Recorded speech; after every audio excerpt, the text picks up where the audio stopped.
نحمده ونصلي ونسلم على سيدنا ومولانا محمد النبي الكريم الأمين المحين كريم الحنين الرؤوف الرحيم. أما بعد فأعوذ بالله من الشيطان الرجيم. بسم الله الرحمن الرحيم. قال الله تبارك وتعالى في كلامه المجيد: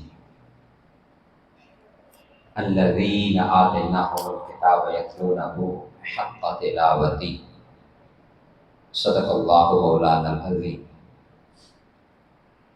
إن الله وملائكته يصلون على النبي يا أيها الذين آمنوا صلوا عليه وسلموا تسليما.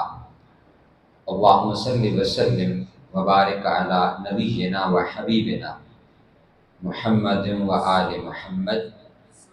الصلاة والسلام عليك يا سيدي يا رسول الله وعلى آلك وأصحابك يا سيدي يا حبيب الله. الصلاة والسلام عليك يا سيدي يا رحمة للعالمين وعلى آلك وأصحابك يا سيدي یا شفیع المذنبین یا خاتم النبیین. اللہ جل مجدہ کے فضل و کرم اور کریم آقا صلی اللہ علیہ وآلہ وسلم کی نارین مبارکہ کے تصدر سے بحمدہ تعالی جمعۃ المبارک کے اس عظیم بابرکت دن ہم اللہ رب العزت کے گھر میں اس کے حضور سجدہ ریز ہونے کے لیے اور اس کا اور اس کے پیارے حبیب صلی اللہ علیہ وآلہ وسلم کا ذکر کرنے کے لیے موجود ہیں. یاد رکھیے کہ یہ اللہ کے گھر میں آنا، اس کا اور اس کے پیارے حبیب صلی اللہ علیہ وآلہ وسلم کا ذکر کرنا، یہ میں نے آپ سے پہلے بھی درخواست کی تھی کہ جب بھی آپ علیہ السلام کا ذکر ہو، حضور کا نام آئے تو درود پاک ضرور پڑھا کریں. اللہم صلی وسلم وبارک علی نبینا و حبیبنا محمد و آل محمد. یہ اللہ رب العزت کا ہم پہ کرم ہے کہ ہم یہاں جمع ہوتے ہیں اور اللہ اور اس کے حبیب صلی اللہ علیہ وسلم کا ذکر کرتے ہیں، اور اللہ نے ہمارے ماتھوں کو چنا ہے اپنے حضور جھکنے کے لیے.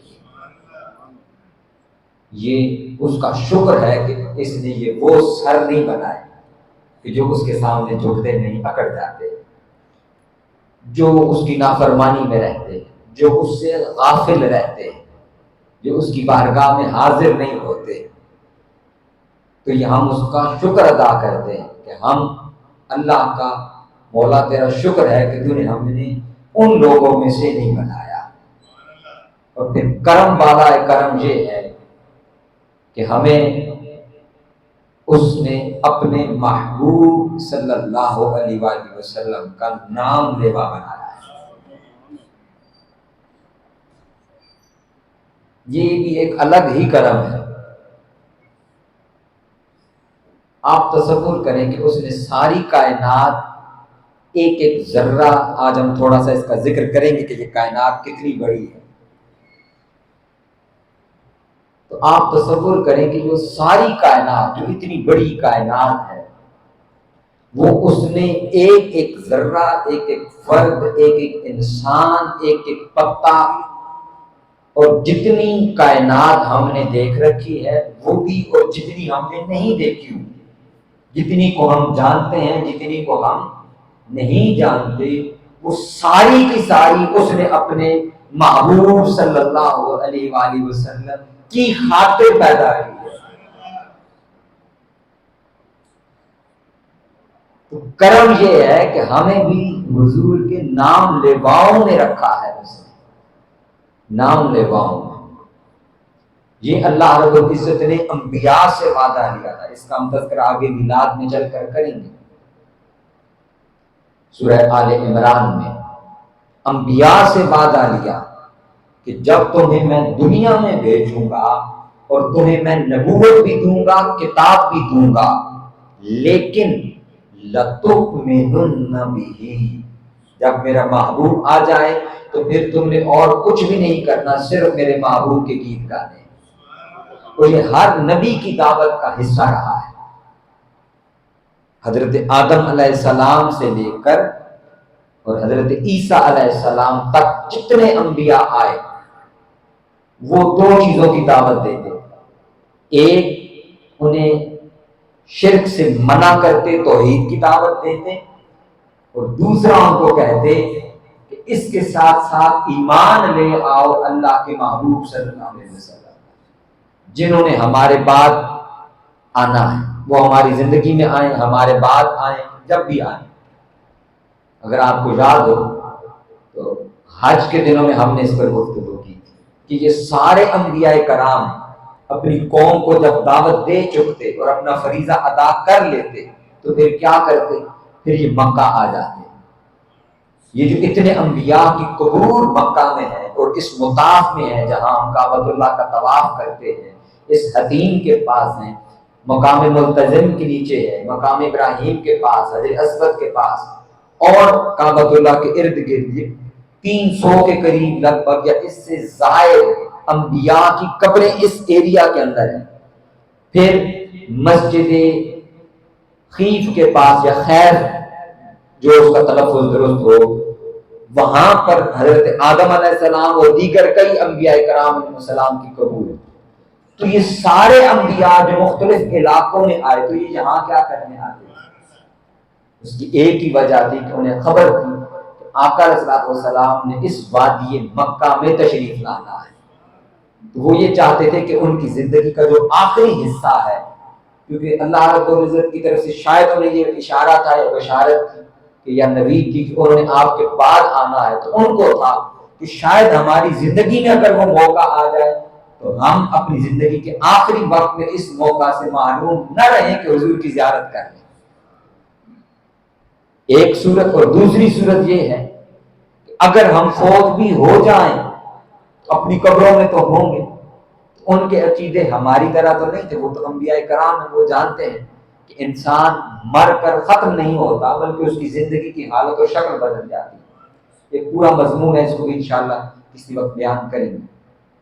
تو وہ سنتا بھی ہے، دیکھتا بھی ہے، جانتا بھی ہے، پہچانتا بھی ہے قبر میں۔ انہیں تھا کہ جب محبوب یہاں پر آئیں گے تو ہم اپنی قبروں میں بھی ان کی زیارت کر لیں گے۔ تو ہم کس قدر خوش نصیب لوگ ہیں کہ اللہ رب العزت نے ہمیں آقا علیہ السلام کا نام لینے والا بنایا ہے۔ میں اب مضمون شروع کرتا ہوں کیونکہ آپ تھوڑے احباب ہیں، جب باقی بھی آ جائیں مجھے یاد کروانا ہے آپ نے گفتگو کے اختتام میں آپ کو ایک خوشخبری سناؤں گا، آپ نے یاد کروانا ہے کہ یہ خوشخبری رہتی ہے وہ سنا دیں۔ یہ آپ کے لیے بڑی عظیم خوشخبری ہے آپ کی زندگیوں کے لیے، آپ خود بھی رشک کریں گے کہ ہمیں زندگی میں یہ موقع میسر آ رہا ہے، تو مجھے یاد کروا دیجیے گا، میں انشاءاللہ اس کا اعلان کر دوں گا۔ آج کی جو ہماری گفتگو نشست کا مضمون اور موضوع ہے وہ ہے قرآن مجید کی تلاوت۔ ہم نے اہل بیت اطہار کا ذکر کیا، پورا محرم الحرام کا مہینہ، آقا صلی اللہ علیہ وسلم نے ارشاد فرمایا تھا انی تارک فیکم الثقلین، میں تمہارے درمیان دو بڑی بھاری چیزیں چھوڑ کر جا رہا ہوں، ان تمسکتم بہما لن تضلوا بعدی، اگر تم ان کے ساتھ جڑ جاؤ گے، تمسک اختیار کر لو گے، ان کا دامن تھام لو گے، لن تضلوا بعدی، تم کبھی بھی گمراہ نہیں ہوگے۔ ان میں سے پہلی فرمایا کتاب اللہ، وہ اللہ کی کتاب قرآن مجید ہے، اور دوسری فرمایا اطرتی اہل بیتی، وہ میری اولاد، میری اطرت، میری اہل بیت ہے۔ ان دو کا دامن فرمایا، دو کا دامن تھام لو، ان کے ساتھ جڑ جاؤ، پکے ہو جاؤ ان کے ساتھ، ان سے جدا نہ ہو۔ اور پھر اسی حدیث مبارکہ کے اگلا حصہ فرمایا یہ دونوں ایک دوسرے سے جدا نہیں ہوں گے، میری اہل بیت اور قرآن یہ ایک دوسرے سے جدا نہیں ہوں گے یہاں تک کہ قیامت کے دن یہ میرے پاس ہو، میرے حوض پر، جس کو حوض کوثر ہم کہتے ہیں، اس حوض کوثر پر یہ دونوں میرے پاس آئے. ان میں سے ایک اہل بیت جن کا ذکر ہم نے پچھلا پورا ماہ کیا ہے. تو دوسری چیز ان میں سے کیا ہے؟ قرآن مجید ہے. یہ قرآن مجید ہے کیا، اور اس کو کیا کرنا چاہیے ہمیں، اور یہ قرآن اپنے اندر کیا خزانہ رکھتا ہے، اور ہمیں اس قرآن مجید کے ساتھ کیا تعلق بنانا چاہیے، اور کیا ہمارا تعلق ہے. یہ ساری چیزیں انشاءاللہ ہم آج کی اس نشست میں ان کا ذکر کریں گے. میں نے سورہ بقرہ کی آیت مبارکہ تلاوت کی ہے. محترم علامہ محمد ذیشان قادری صاحب ہماری نشست میں تشریف لائے. ہم آپ کو ویلکم کرتے ہیں اگر آپ سامنے تشریف لے آئیں. محترم علامہ ذیشان قادری صاحب یہ بھی میرے خیال میں قرآن کے فاضل ہیں، اور یہ میرے کلاس فیلو. ہمیں یہ شرف حاصل ہے کہ ان کے ساتھ ہم نے مل کر یہ سفر طے کیا ہے. ان کی تشریف آوری پر ان کا شکریہ ادا کرتے ہیں، خوش آمدید کہتے ہیں. سورہ بقرہ کی آیت نمبر 124 میں نے آپ کے سامنے تلاوت کی. یہ بڑی ہی خاص آیت مبارکہ ہے. اس کا مضمون دیکھیے کہ اللہ رب العزت نے مجھے اور آپ کو مخاطب کرتے ہوئے کیا کہا ہے. اللہ رب العزت نے فرمایا الذین آتیناہم الکتاب، یہ وہ لوگ ہیں جن کو ہم نے کتاب دی. یہ قرآن مجید دیا. یہاں پہلی چیز جہاں فرمایا جا رہا ہے، بڑی توجہ سے آپ دھیان کے ساتھ گفتگو اگر سماعت فرما لیں، اس میں بڑی خاص چیزیں ہمیں حاصل ہونے والی ہیں. فرمایا یہ وہ لوگ ہیں. یہاں سوال پیدا ہوتا ہے یہ کن لوگوں کا ذکر ہو رہا ہے. اللہ رب العزت نے آگے نشاندہی فرمائی جنہیں ہم نے اپنی کتاب قرآن مجید دی ہے. تو میرا آپ سے سوال ہے کہ وہ کون لوگ ہیں جن کو قرآن مجید دیا گیا؟ وہ عیسائی ہیں، یہودی ہیں، ہندو ہیں، سکھ ہیں. وہ کون لوگ ہیں جنہیں قرآن دیا گیا؟ وہ کون لوگ ہیں بتائیے؟ مسلمان. اونچا بولیے، کون لوگ ہیں؟ یعنی ہماری بات ہو رہی ہے. اللہ رب العزت کیا فرما رہا ہے؟ یہ جو میرے محبوب کا کلمہ پڑھنے والے ہیں، میرے محبوب کا نام لینے والے ہیں صلی اللہ علیہ وسلم، یہ وہ لوگ ہیں کہ ان کو ہم نے یہ کتاب قرآن مجید عطا کی ہے، ان کو دیا ہے. اگلی بات بڑی قابل توجہ ہے. وہ کیا ہے؟ آپ صاحب کو بھی آگے لے آئیں، یہاں آگے اگلی صف میں لے آئیں. فرمایا یتلونہ، یہ لوگ کیا کرتے ہیں؟ یہ اس کی تلاوت کرتے ہیں. یہ اس کی کیا کرتے ہیں؟ تلاوت کرتے ہیں. اب آگے سنیے کیسے تلاوت کرتے ہیں. ویسے جیسے میں اور آپ تلاوت کرتے ہیں، یا قرآن اس کی نشاندہی کیسے کرتا ہے؟ قرآن کہتا ہے حق کا تلاوتی، یہ اس کی تلاوت ایسے کرتے ہیں جیسے اس کو تلاوت کرنے کا حق ہوتا ہے. اب میں پوری آیت مبارکہ دوبارہ تلاوت کرتا ہوں. الذین آتیناہم الکتاب، یہ وہ لوگ ہیں میرے محبوب کا کلمہ پڑھنے والے جن کو ہم نے یہ کتاب قرآن مجید عطا کی ہے. یتلونہ حق تلاوتی، یہ اس کی تلاوت ایسے کرتے ہیں جیسے اس کو تلاوت کرنے کا حق ہوتا ہے. اب یہاں ایک سوال پیدا ہوتا ہے کہ قرآن مجید کی تلاوت کا حق کیسے ادا ہوتا ہے، اس کو قرات کرنے کا حق کیسے ادا ہوتا ہے. ایک وہ ہے جو ہم کرتے ہیں تلاوت، صبح نماز فجر کے بعد اٹھے، قرآن مجید کو کھولا، اور جو ہمارا طریقہ کار اور روٹین ہے کہ ہم نے ایک پارا، آدھا پارا یا ایک پاؤ ہم پڑھ لیتے ہیں، ایک رکوع جس کو ہم کہتے ہیں، کیونکہ اتنا ہم نے پڑھنا ہے. ہم اٹھتے ہیں، ہم تلاوت شروع کر دیتے ہیں. ایک طریقہ کار یہ ہے. پھر ہم بچوں کو بھی اسی پر لگاتے ہیں. دوسرا طریقہ کار ہمارا یہ ہے کہ ہم چلو یہ بھی ہماری روٹین رہتی ہی ہوگی، لیکن جب کوئی ہمارا عزیز رشتہ دار فوت ہو جائے یا فوت ہو جانے والا ہو تو ہم اس کی رسم کل پر، جو ختم کل جس کو ہم کہتے ہیں، تو ہم کہتے ہیں نہیں فلاں کی کل خوانی ہے، اس دن ہم قرآن کھول کے پڑھنا شروع کرتے ہیں اور یا اس کے چہلم پر پڑھتے ہیں. میرا آپ سے سوال ہے، یہ قرآن جو اللہ نے ہمیں عطا کیا ہے، کیا یہ مردوں کی کتاب ہے یا زندوں کی کتاب ہے؟ کس کی کتاب ہے؟ یعنی جو ہم لوگ زندہ ہیں، اور ہم اس کو تلاوت کب کرتے ہیں؟ جب کوئی فوت ہو جاتا ہے، اس کا تو معاملہ ختم ہو گیا، اس کے لیے ایصال ثواب کرنا یہ جائز عمل ہے، درست عمل ہے، کرنا چاہیے۔ لیکن سوال یہ ہے کہ کیا اللہ نے بھی قرآن اسی مقصد کے لیے نازل کیا ہے؟ اور جو خود قرآن کہہ رہا ہے یتلونہ حق تلاوتی، کہ یہ میرے محبوب کے کلمہ پڑھنے والے اس کو ایسے تلاوت کرتے ہیں جیسے تلاوت کرنے کا حق ہوتا ہے، تو کیا ہم قرآن مجید کی تلاوت کا وہ حق یا ختم چہلم اور کل پر پڑھ کر ادا کر رہے ہیں، یا جو صبح سویرے ہم کھول کر قرآن مجید تلاوت کرتے ہیں، یا زندگی میں یہ ہمارے بچے بیٹھے ہوئے ہیں ان کو ہم نے ناظرہ پڑھنے لگایا ہوا، تو وہ جو بچپن میں ایک دفعہ ناظرہ پڑھ لیتے ہیں، تو کیا قرآن مجید کو صرف اتنا پڑھ لینے سے اس کی تلاوت کا حق ادا ہو جاتا ہے؟ یہ ایک سوال ہے، اس کا جواب ہم تلاش کرتے ہیں۔ اس سے پہلے میں چند احادیث آقا علیہ الصلوۃ والسلام کی لینا چاہتا ہوں کہ یہ قرآن مجید کی تلاوت کرنا عمل کیسا ہے، اس کے ساتھ تعلق جوڑ کے رکھنا، قرآن مجید پڑھنا، اس کو سمجھنا، اس کا فہم حاصل کرنا، یہ کتاب ہمیں دیتی کیا ہے؟ اور یہ ایسی عظیم کتاب ہے کہ یہ ہمیں صرف دیتی ہی دیتی ہے، ہم سے لیتی کچھ بھی نہیں ہے۔ یہ قرآن ہے کیا؟ ہم نے اس کو صرف مذہب کی کتاب سمجھ لیا، یہ عربی میں ہے، مذہب کی کتاب ہے، بس اس کو پڑھ لینا ثواب کا کام۔ یہ یقینی طور پر یہ درست بات ہے۔ پہلی حدیث مبارکہ بخاری شریف، حضرت عثمان بن عفان رضی اللہ تعالی عنہ سے روایت ہے، آپ علیہ الصلوۃ والسلام نے ارشاد فرمایا خیرکم من تعلم القرآن وعلمہ۔ اب آپ دیکھتے چلے جائیے گا کہ قرآن پڑھنا اور قرآن سیکھنا،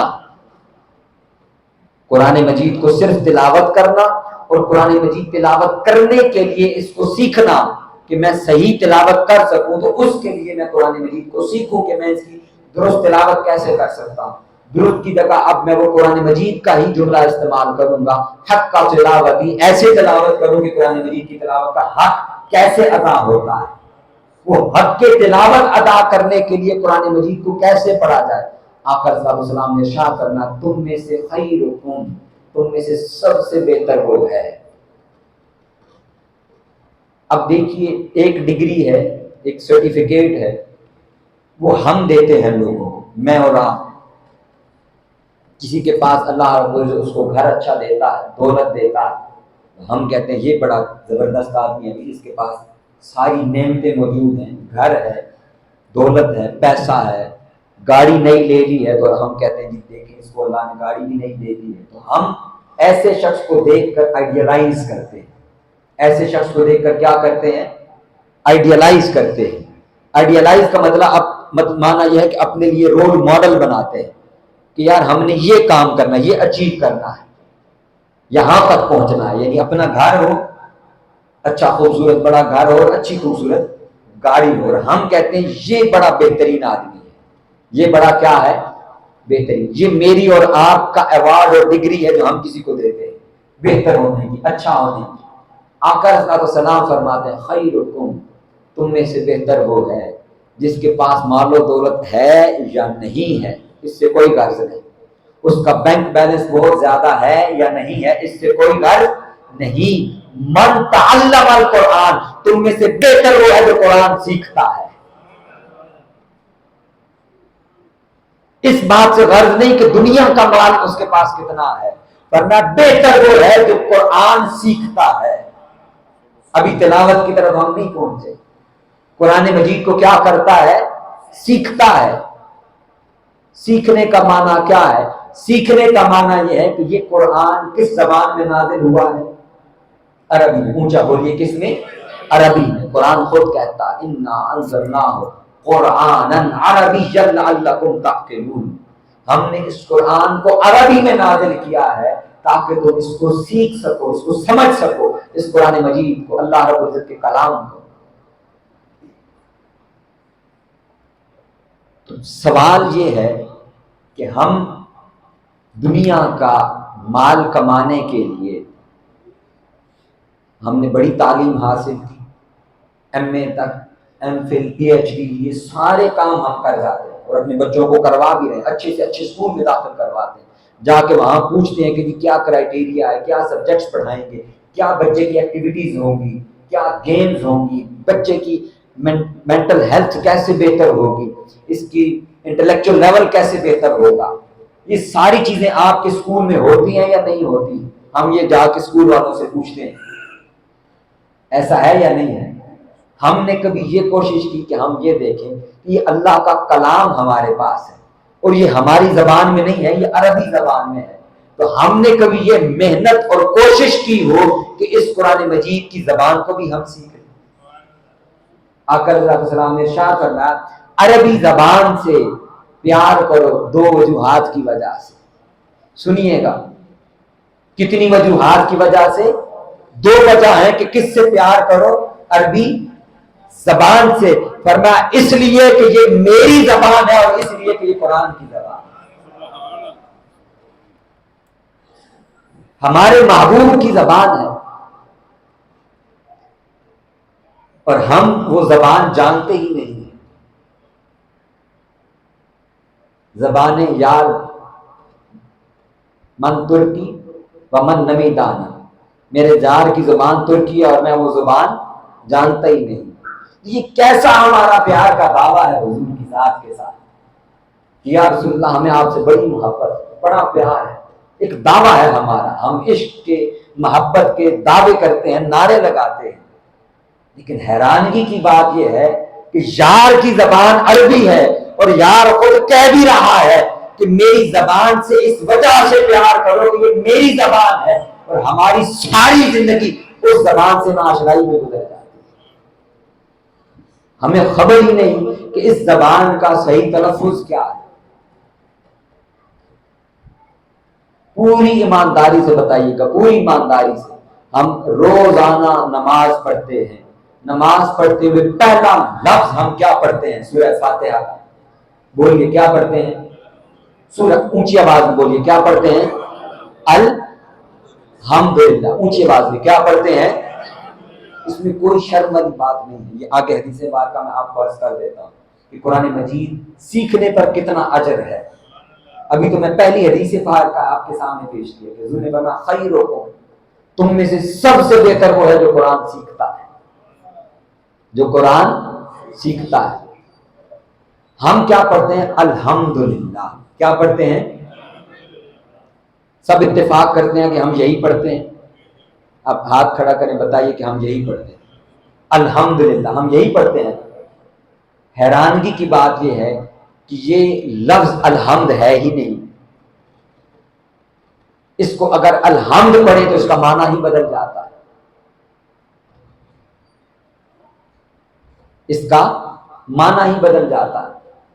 میں اس کے لیے ایک مثال اکثر دیا کرتا ہوں، سادی سی مثال ہے، بچے بیٹھے ہیں ان کو تو آتی ہوگی، آپ میں سے بھی جس کو آتی ہو اس کا جواب دے دیں۔ انگریزی کا ایک لفظ ہے جس کو ہم کہتے ہیں SOME، سم، کیا کہتے ہیں؟ سم۔ سم کا معنی کیا ہوتا ہے؟ سم کا معنی کیا ہوتا ہے؟ کچھ۔ سم کا معنی کیا ہوتا ہے؟ کچھ۔ اسی کی طرح کا ایک اور لفظ ہے SAME، سیم، اور سیم کا معنی ہوتا ہے ایک جیسے۔ سیم کا معنی کیا ہوتا ہے؟ ہم اردو میں بھی یوز کرتے ہیں کہ جیسے ہمیں سیم کلر کی کتابیں چاہیے، سیم کلر کی کاپیاں چاہیے، ہم جا کے دکاندار کو بھی کہتے ہیں، تو یہ وہی انگریزی کا لفظ ہے۔ دونوں کے سپیلنگز کے اندر صرف اتنا فرق ہے کہ SAME سیم ہے اور SOME سم ہے۔ میرا سوال ہے کہ جب میں نے کہنا ہو کہ مجھے ایک جیسی کاپیاں چاہیے تو میں کہتا ہوں I want some books یا some copies، تو کیا میں صحیح کہہ رہا ہوں؟ سم کا مطلب ہوتا ہے کیا؟ کچھ، اور کہنا میں چاہتا ہوں کہ مجھے ایک جیسی کاپیاں چاہیے تو میں کیا کہتا ہوں؟ I want some books یا some copies، تو کیا میں صحیح کہہ رہا ہوں؟ میری بات صحیح پہنچ رہی ہے آپ تک؟ نہیں، میں اسی سم کو سیم پڑھوں تو غلط ہے معنی، اور اسی سیم کو سم پڑھوں تو معنی غلط ہے۔ اور سارے کہتے ہیں کہ غلط ہے، اور ہم نے یہ زندگی میں سیکھا بھی ہے، پڑھا بھی ہے۔ سوال پیدا ہوتا ہے کہ ہم نے آج تک یہ ایفرٹ کتنی کی ہے کہ یہ لفظ الحمد نہیں ہے، یہ لفظ ہے الحمد، ہا کے ساتھ۔ حمد کا معنی میں آپ کو بتا دیتا ہوں، آپ کے علم میں بھی ہوگا، اردو کا پہلا سبق ہوتا ہے حمد۔ حمد کا معنی کیا ہوتا ہے؟ تعریف۔ حمد کا معنی کیا ہوتا ہے؟ حمد کا معنی جو قرآن مجید میں بھی آیا ہے، الحمدللہ رب العالمین، کیا اس کا معنی ہے؟ الحمدللہ، بولیے، تمام تعریفیں اللہ کے لیے، یہ الحمد کا معنی ہے۔ اب آپ دل کو تھام لیں، میں آپ کو الحمد کا معنی بتانے لگا، جس کو ہم الحمدللہ پڑھتے ہیں۔ حمد کا معنی ہوتا ہے پھٹے پرانے کپڑے۔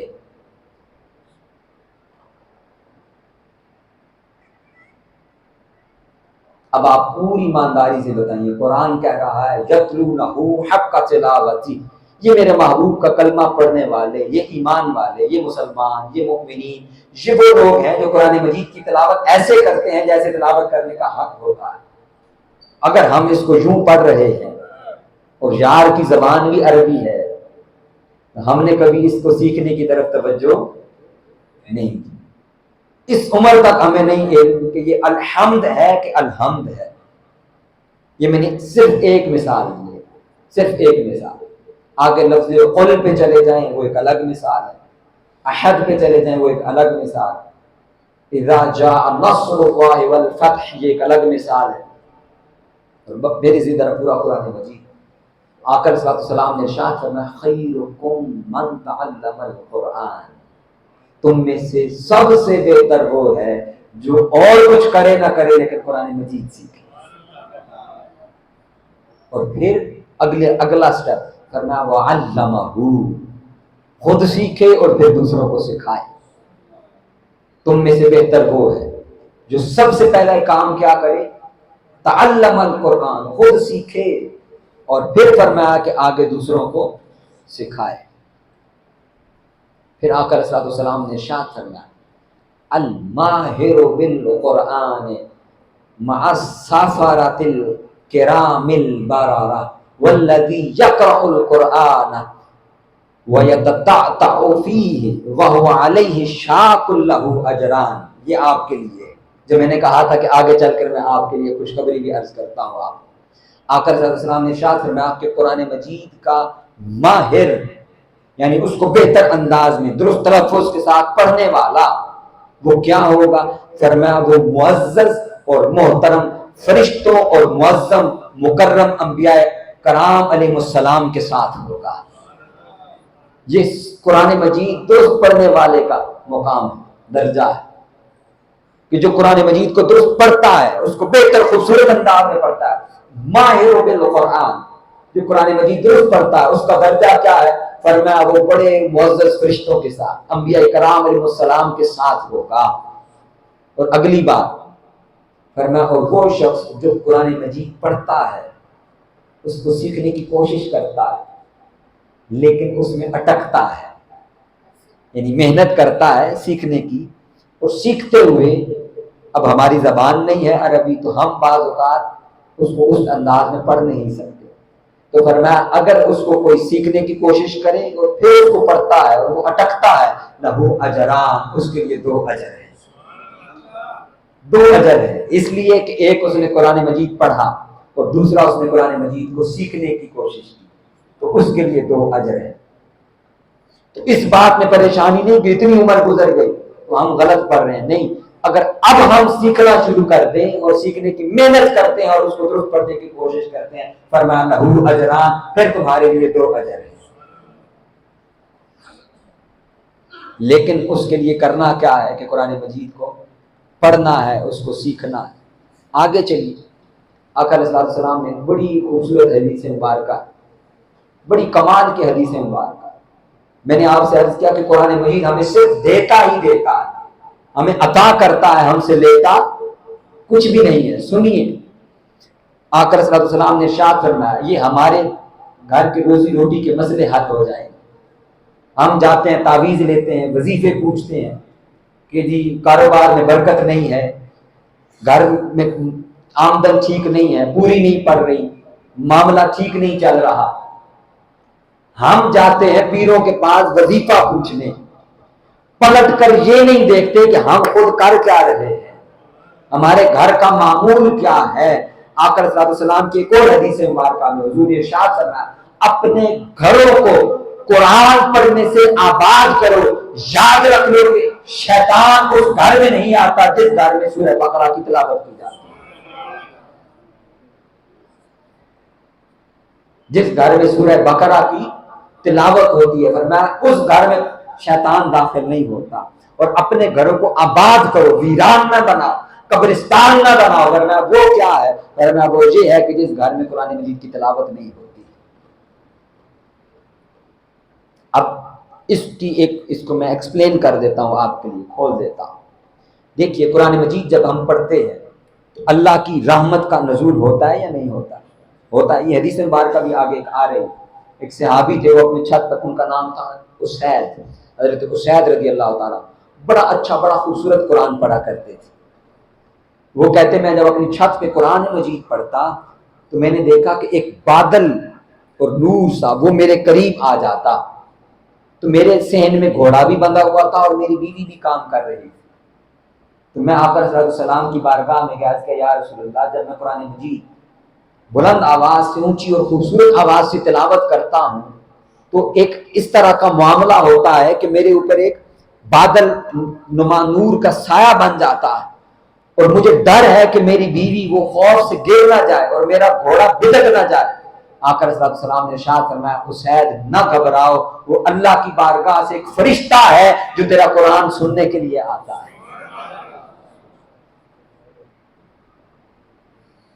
تو حدیث مبارکہ سے ہمیں سند مل گئی کہ جب قرآن مجید پڑھا جاتا ہے تو کیا ہوتا ہے؟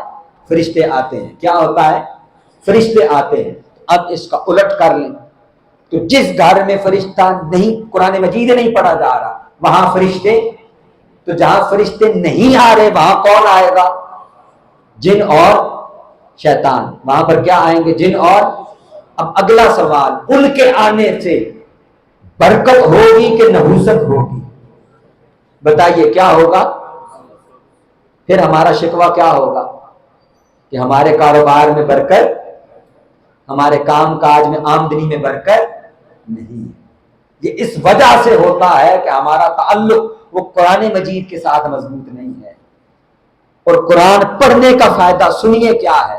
آقا صلی اللہ علیہ وسلم نے ارشاد فرمایا من شغلہ القرآن عن مسئلتی، کہ کوئی شخص قرآن مجید پڑھتا ہے اور اتنا پڑھتا ہے، قاری صاحب قرآن مجید پڑھتا ہے، اتنا پڑھتا ہے، عن مسئلتی، اسے وقت ہی نہیں ملتا کہ وہ مجھ سے دعا مانگ سکے، اس کو ٹائم ہی نہیں ملتا کہ وہ مجھ سے دعا مانگ سکے۔ فرمایا اعطیتہ، میں اس کو عطا کرتا ہوں، افضل من السائلین، مانگنے والوں سے زیادہ بہتر اس کو عطا کرتا ہوں۔ وہ جو میری بارگاہ میں دعائیں مانگتے ہیں، آ کر التجائیں کرتے ہیں، اپنی حاجات پیش کرتے ہیں، ایک وہ لوگ ہیں جو میری بارگاہ میں سجدے کر کر کے مجھ سے دعائیں مانگتے ہیں۔ ادھر ایک وہ شخص ہے جو مجھ سے مانگ رہا ہے، ادھر وہ شخص ہے جو قرآن پڑھتا ہے، اس کو وقت ہی نہیں ملتا کہ وہ میری بارگاہ میں ہاتھ بلند کرے۔ میں قرآن پڑھنے والے کو مانگنے والے سے زیادہ اور زیادہ بہتر عطا کرتا ہوں۔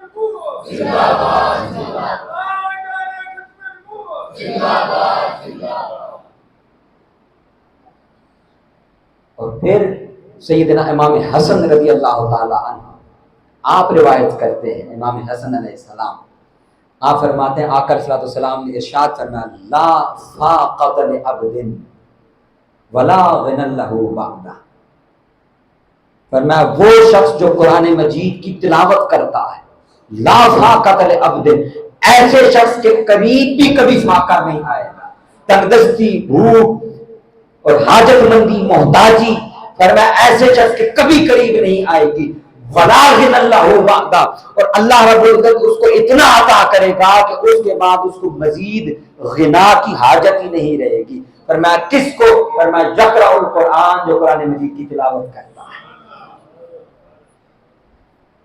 جو قرآن پڑھتا ہے۔ فرمایا کہ اس کا حال یہ ہے کہ اللہ رب العزت اس کو اتنا عطا فرماتا ہے کہ اس کی محتاجی تو دور ہو جاتی ہے، بلکہ محتاجی کبھی آتی ہی نہیں ہے۔ لیکن اگلی چیز فرمایا وَلَا غِنَى لَهُ بَعْدَ، اس کو مزید غنی ہونے کی بھی حاجت نہیں رہتی، اللہ رب العزت اس کو اتنا عطا فرماتا ہے۔ یہ ہے دوستان مکرم قرآن مجید کے ساتھ تعلق رکھنا۔ آقا علیہ السلام نے ایک اور روایت میں ارشاد فرمایا من احب القرآن فلیبشر، فرمایا کہ جو شخص قرآن مجید کے ساتھ محبت رکھتا ہے، قرآن مجید کے ساتھ تعلق رکھتا ہے، فلیبشر، پھر اس شخص کے لیے خوشخبری۔ اب آگے تفصیل نہیں بتائی کیا خوشخبری، وہ چاہے تو دنیا میں بھی اس کے لیے خوشخبریاں اور چاہے تو اس کے لیے آخرت میں بھی خوشخبریاں۔ اور آخرت میں کیا ہے؟ فرمایا جو قرآن مجید پڑھتا ہے، تلاوت کرتا ہے، آقا صلی اللہ علیہ وسلم نے ارشاد کرنا ہے، اور پھر جو اس پر عمل کرتا ہے، اس کو سمجھتا ہے، قیامت کے دن آئے گا اللہ رب العزت اس کے والدین کو ایک ایسا تاج پہنائے گا جس کی روشنی سورج سے بھی زیادہ ہوگی۔ اور پھر ارشاد فرمایا آقا علیہ السلام نے کہ قرآن مجید کے پڑھنے والے کو اللہ رب العزت قیامت کے دن فرمائے گا کہ اے قرآن مجید کے پڑھنے والے، تلاوت کرنے والے، تو قرآن مجید پڑھتا جا اور درجے چڑھتا جا، جہاں مناس پر اس کا قرآن مجید ختم ہوگا وہیں پر جنت میں اس کا درجہ مقرر ہوگا۔ دوستان مکرم، وقت کی اختتام کی طرف ہے، یہ چند احادیث میں نے لی آپ کے لیے کہ قرآن مجید کو پڑھنا، اس کو سیکھنا، اس کے ساتھ تعلق استوار کرنا کس قدر اہم اور کس قدر ضروری ہے، اور سمجھیں گے تو کیا ملے گا، سمجھیں گے تو قرآن مجید کو ملے گا کیا۔ میں نے کچھ آیات سلیکٹ کی ہوئی تھی کہ میں آپ کو بتاؤں گا کہ قرآن مجید میں خزانے کیسے کیسے، یہ کن موتیوں سے بھرا ہوا ہے، بڑی بڑی تفاصیل ہیں اس کی، پورا قرآن بھرا ہوا ہے اس سے، اور کیوں بھرا ہوا ہے خود قرآن مجید کہتا ہے وَلَا رَطْبٍ وَلَا يَابِسٍ إِلَّا فِي كِتَابٍ مُبِينٍ، کچھ خشک نہیں ہے اور کوئی ایسا تر نہیں ہے جس کو ہم نے اس قرآن میں ذکر نہیں کر دیا۔